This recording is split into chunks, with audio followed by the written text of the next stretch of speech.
Thanks for listening to Leadership Level Up. I'm Brian Prairie. And I'm Dr. Jeff Williamson. I am just starting my leadership journey. And I've been guiding leaders for 30 years. Our podcast aims to shine a spotlight on outstanding leaders and provide a platform for them to describe their leadership journey and share the guiding principles that have helped them become great leaders.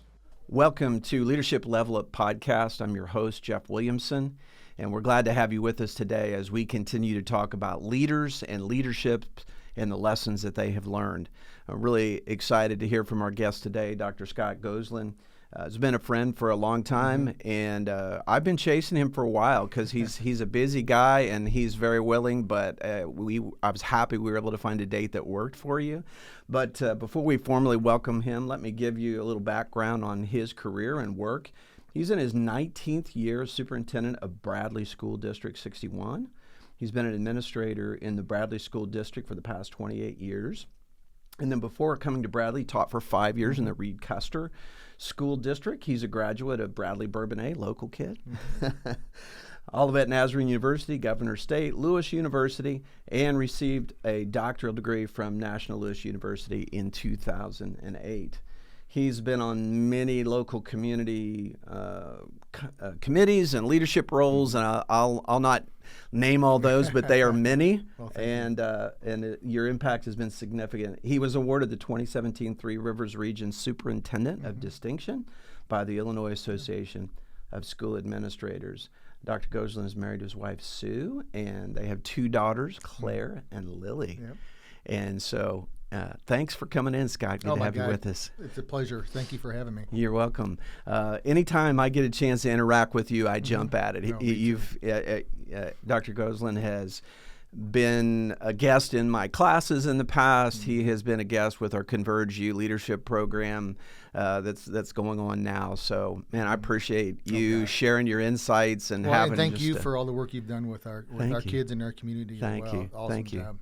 Thank you. It's joy. You know, I love to help other people grow and learn because I'm a learner and I like to grow. Yeah, and absolutely. So it's certainly been a blessing to be able to spend a lot of years in higher ed and now in leadership development. And that, you know, higher ed's where our paths crossed. We've both done some adjunct teaching in a doctoral program at Olivet. And so I think that was our earliest paths crossing was maybe like a faculty training meeting or something like that. Absolutely. I'm like, hey, this is a good dude. And then I think we got to talking about running. I think you were a runner. I'm not sure if you still do or not. Yeah, I've done a lot of triathlons. The running part, I just survived. The other stuff I like better. I'm not running anymore. I've had some issues with like plantar fasciitis and a couple different things. So now I'm just kind of swimming more. Yeah, me too, man. That's all. I enjoy that workout. As the years go by, we start seeking out those lower impact activities. But yeah, the pool is much more friendly to the body than running is. So I get you there. We're both not youngsters anymore. I'll just say it that way. I totally agree. I can feel my body feel that way. Our body talks to us if we do dumb things. Well, enough of that. I want to give our listeners a chance to get to know you a little bit better. As we mentioned in the bio, you grew up here in the Bradley Bourbonnais area in central Illinois, north central Illinois. And certainly there have been leaders that impacted you for you to start in education and eventually become an administrator in higher education. I'm sure there's been some impact people, maybe even back in your school days as a young man. You had a successful baseball career, and I know that started early. And so there's coaches or mentors. Who would be some influencers you're like, hey, some of my early memories of how to lead and influence and encourage people that maybe stuck? I like you said, I grew up in Bradley Bourbonnais, actually in Bourbonnais. Went to the Bourbonnais schools. Olivet was my college, but I went to Bradley Bourbonnais High School. And, my mom and dad actually were the people I looked up to most. They were older when they had me. I did have a brother that was 20 years older than I, and I had a sister that was 17. Okay. So we had some gap there. So really, I almost grew up with like four parents. I really did. And my mom and dad were very supportive. They always went to games. They've always went to activities, always went to events. Same thing with my brother and sister. I know they moved away when I was a little bit younger, but I can always look up to them and talk to them. But I think the role of education or the wanting to work with kids of simply the coaches I grew up with. I saw the impact they had in my life and other kids' lives. We're talking, minor league to little league. We're talking high school. I was very fortunate to play 3 sports in high school. I had golf, basketball, and baseball. And every coach was a different coach that had impact on my life. And really, growing up, my thought was I wanted to coach all my life because I wanted to make an impact in kids' lives. And I think that that was, and I can't pinpoint one particular coach, but every one of them had some sort of significant impact on my life growing up. And like I said, my mom and dad, whatever game I played, whatever activity I knew they were there. And that's something that a lot of our kids nowadays can't say that. And if that's the case, then fantastic. But, and that really was the impact why I went to Olivet. I lived on Belmont Avenue with my parents, and if you are familiar with Olivet, I could hit a golf ball that far. It's right. You could down hike the it road. over from the back door of your house. I've had some opportunity, maybe go to a different college here and there, but the biggest thing was simply my mom and dad can watch me play baseball and basketball, whatever I did at Olivet. So that was an impact. So I guess for mentors. I do remember my first teaching job at Reed-Custer. I was assigned a mentor. And tell you the truth, him and I are very good friends to this date. And that was probably 35 years ago. We talk. We actually go on golf trips. We do a lot of different things together. And he was an older gentleman that actually took me underneath his wing and kind of showed me the ropes as being a teacher. Then when I left, it's been 28 years, we've kept in contact. And so just one person, and it just shows you, whatever you learn in life or whatever you learn in school, it's the impact of a person that makes an impact on you. And I think that is so important. And this gentleman is one of many people that have impacted my life throughout the years. So it's just simply, and that's why, whoever I try to see and talk to and have a relationship with, hopefully I'm impacting their life, and most of the times they impact mine. Right. So that's that's the blessing is it goes both ways. Absolutely. When those mentors started seeing things in you and encouraging you as a young teacher and an emerging leader, certainly they had a lot of blessing coming out of that too, to see what you've done and then to maintain, like you said, maintain those friendships over the years. I often say relationships are everything, and that's what I hear you saying. Hey, mentorship and leadership started at home with mom and dad. Absolutely. They showed up for me. And man, is that not a good concept of leadership, to say you show up for your people, if we're talking office and team and context? I can just visualize, some teachers that impacted my life at the upper grade center, or even, at, I'm not sure what, Alan Shepard or whatever school I went back then, and even Bradley Bourbon High School. I see them on a consistent basis. And we talk, we have fun, we enjoy each other, maybe go out, hang out a little bit. But, those are real people that made an impact. And like I said, could I tell you what I learned in 6th grade math? I know who taught me. Yeah. Who taught me. You know them and their character. I know them and their character, exactly. And I just I feel like that I think that's one prime example, staying in your community. That's a benefit that you see people that have impacted your life no matter what, even if they didn't realize they did. Right. They have. And sometimes to have that conversation and say, hey, you did back then, or you still do it now. I think that's, I've had some people say that to me, and I didn't realize I touched their life at that particular time. I've done a lot of softball coaching in the last, 5 to 7 years, because my girls played. And I do have a lot of girls that come up and say, hey, coach, and maybe my first couple of years that I'm trying to remember who this person, this kid is. But we have a conversation and we talk, oh, yeah, I remember you're such and such. And it's just, I'm glad I've had a chance to do that and impact lives. And again, and maybe we can talk about more, but winning is not at all costs. I mean, winning is going to happen, but building those relationships and building the trust and the fundamentals of whatever sport you're playing, So I think building relationships and get the trust and good things would happen. Yeah, trust is so key. And I think when those moments come that someone stops you at an event and says, hey, I'm Jeff, and when I was 6th, 7th grade, you were my teacher, whatever. And, we often hear the saying that that people remember how we make them feel. Right. And so that is such an encouragement, I'm sure, because if you made them feel terrible, they probably would just keep walking. Exactly. And so those relationships are key in leadership as well. So certainly, you mentioned trust and how we treat people and investing in them and just seeking to make their lives better. What would be some other things you'd think of? You'd say, you started out at 5 years as a teacher, and you mentioned your mentor that was assigned to you then that you're still in touch with now.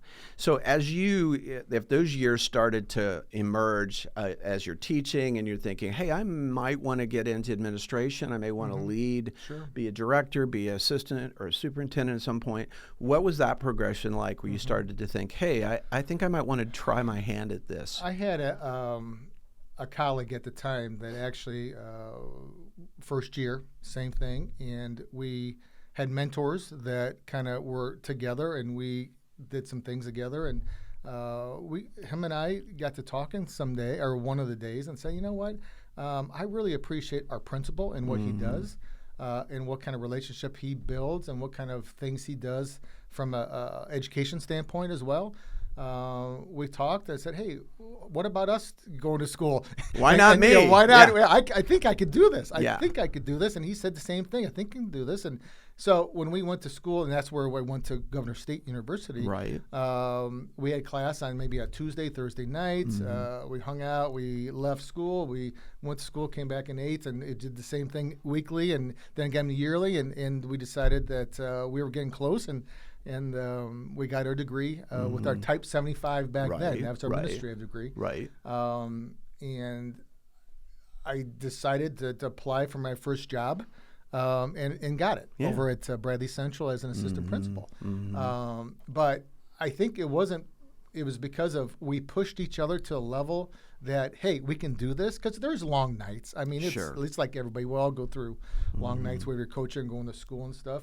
But I think we relied on each other and relied on our people there to be able to get through it. And but yeah, I don't think I would be in a position that if I didn't have that mentor or that leadership at that Reed-Custer, that I would be in a position I am now. Yeah, so again, the modeling of a leader that you're like, man, I like the way that person connects with the teachers, connects with the kids, and maybe one of these days I'll do that. Yeah, and so we aspire to things when we have those people that we can look at and say, they're doing meaningful work. They're doing this really well.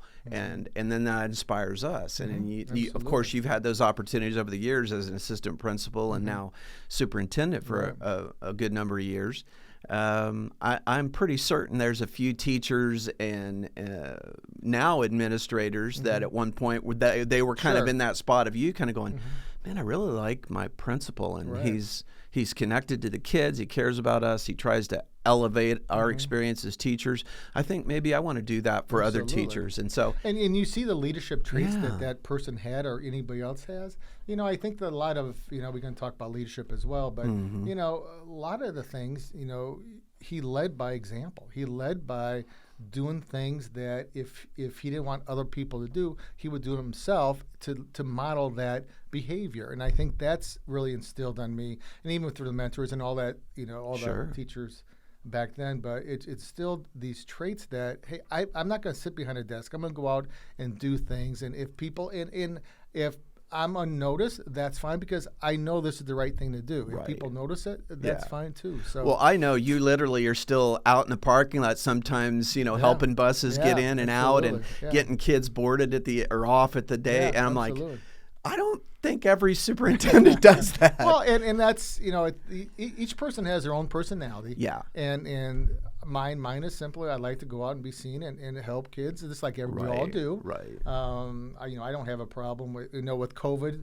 back a few years. That word. We helped. It helped in the cafeteria. We helped with being a custodian. We helped because we had to do it, and that's something that was necessary to get by. And And I don't mind it. I really don't mind it. I like to. Well, that's true to you, as I've known you over the years. Yeah. But I think also it's such a good example of how, as leaders, we don't have to be exactly like somebody else. Even when they were a good mentor or a good example, you're able to be Scott. You're at your best, and someone else, either presently or in the future, they'll become a principal or a superintendent, and they'll do it differently, and it'll be great because they're being authentic and true to who they are. Absolutely. And I think that's so key. That's been a learning of mine along the way, is like, it is so exhausting to try to be somebody else. Right. But when we get to that point where we kind of feel comfortable in our own skin and go, I don't know everything, but I've learned a few things, and I think I show up best when I'm being me and me at my best. No, it's totally true. And being a superintendent for whatever years, and I there's so much to know, and there's so much continue on learning. And what I feel like, if I have a good knowledge of a lot of different things, and be myself, and to try to build those relationships with people, and obviously trying to lead by example, and have good communication, and let people lead, and try to give them. I think that's why I feel I've been successful for these many years. I really have. Now, again, my personality may not work in another school district or another situation, but it's worked here. It worked here for me. Yeah, it really has. Well, here in the last few minutes, I always like to hear more about what you see. I know you're at the end of a good run, and in the near future you're going to be transitioning. I always like to say I'm just going to be repurposed. I'm not retiring. That's true. And I see that in you. You got a lot in your tank. You got a lot to offer. What do you foresee in the coming year or two once you hit the finish line in your career as a superintendent? What would you see being the next thing? My wife and I, we've had many conversations about what's my next step. I mean, right now she's a principal at Bishop Mack, and she's going to be working for a few more years. And we have young kids; they're still going through high school. Right. So my plan is either try to continue with a leadership role somewhere, maybe in a school setting. Okay. Maybe doing something in a leadership role, or maybe in a private sector, or some kind of or maybe doing some consulting work and things like that. I could absolutely see that. Thanks. I'm going to enjoy that. I can't just sit in. And again, is this a good time to retire? I believe so, because we put people in a great position at the Bradley School District. Right. We're in a good spot to have somebody else come in. It's a good spot for me to walk away. I'll be fully invested for retirement. That's always handy. Exactly, always handy. Yeah. And we're in a good spot. And it was difficult trying to have that conversation, with our Board of Education. So. And let me just add that too. Yeah. I mean, the other reason why I've been so successful here, because I've had a great Board of Education. I've had a great administrative staff. I've had great teachers, and supporting of what I have done and what we have done. And you don't get that a lot of different places. You do, but you don't. But I've been very fortunate that the place I've worked for the last 28 years has been a great place to work, and I want to come to work every day. But again, that's me surrounding myself with good people. Right. And I think that's a great thing to say. Well, and as you described that, the word culture was coming to mind. And that's, again, you mentioned as a good thing of having longevity, is that your directors, your teachers, your school principals, they have a sense of what to expect from you. Exactly. And they know that you'll hop in and clean up the lunchroom. You'll go out and if teachers are out or somebody's sick, you'll hop out and direct traffic. I think when people see that, that contributes to the culture in that team. And then as you were talking about the different things that you do and how you like to serve in this role, is that those actions, I think, probably mean as much or more than anything we can say to people. Of course, communication matters. Of course, how we lead and instruct others, it matters. But I think what they see us doing as leaders and our willingness to do whatever it takes, absolutely. That's a different message that I don't know can even be captured in words. No, exactly. Yeah. I heard something on the radio the other day about the system like if you're either a head coach or if you're a superintendent or a principal, and you have a system that's down and you're ready, this is the way it's going to be, and da-da-da. And sometimes that system doesn't work because of your system doesn't meet the personalities of people that were either work under you or a team. I felt like I always try to have a system in place and goals.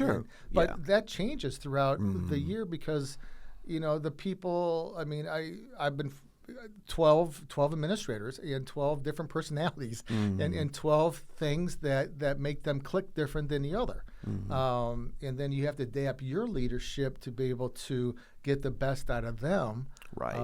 So my own personal philosophy about, hey, this is what it's going to be, may not work for this person. It may not work for this one, but trying to get together to get everybody work as a team. That's where I believe is a good leader, not just myself, but just in general, trying to get everybody together. And I was thinking that with you having been a multi-sport athlete, a big part of your life, it's almost like sometimes when the personnel is different on a team, you adjust your offense or you adjust your scheme to fit the talent you have. And I think that relates here where you're saying, hey, this system worked well for this 8 to 10 year period, but now we've got a few different principals, we've got some different personalities and director roles. So we let them be them within parameters that obviously you have to meet as a school. But I think that's exciting that you see the value of that, of going, hey, that was good in the 90s. Yeah. But we got to think and operate a little bit differently, and sometimes those things are forced on you. Absolutely. COVID. And I think that people respect that. People respect that, hey, I'm my own person. Let me lead or let me do what I think is now.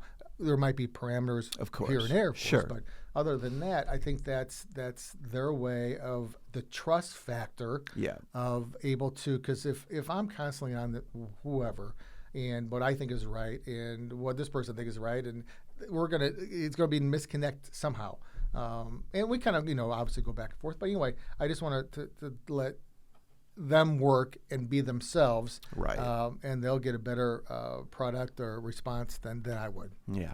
One of the things that I've enjoyed being an older professional, I'm not in my 20s anymore, but a bunch of the people that work here around us are in their 20s or their 30s. And I love that. And I love the aspect when we're talking about a program or an event or something with marketing, I can say to them, what do you think would be a good way to do this? And then they'll say, well, I think we would try this and this and this. I'm going to go, okay, let's do it. I trust your experience and I trust you. And that is so freeing, I think, for me personally, but I hope it's freeing for them to go, yeah, he's twice my age, but he trusts me with this stuff. He trusts me to figure it out and have a good outcome. And I find joy in that, I want them to know I believe in them. I want them to know that I trust them to do their job. I think a lot of the trust factors giving them a voice, or at least knowing they have a voice. I love to do that. Yeah, and that's something. If they have a voice, they feel welcomed. They feel like they have, you trust them enough to just have a conversation, or even if it goes even farther than that, that's a great spot. Yeah, you'll often hear the phrase of someone saying, I finally have a seat at the table, or I deserve to be at the table, and I love to help that happen for people who are earlier in the career like you and I were a couple of decades ago, right? To have someone go, I think you're up to the task. I think you can do this. So let's give it a go. That's what mentors do. And that's such a joy. And I think that's why I spent 3 decades in higher education is because that learning process, that growing process that we get to kind of ride along with is such a joy. Well, I'm pretty certain that in the months, years coming, that you're going to contribute a lot, even as you change roles and step out of your superintendent's role to either serve as a consultant or whatever.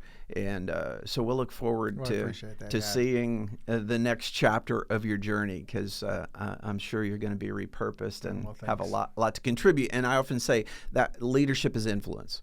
And so I'm confident you'll continue to do that.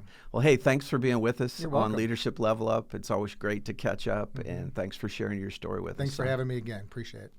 Thanks for listening to this episode of Leadership Level Up. Please subscribe so you don't miss future conversations with great leaders.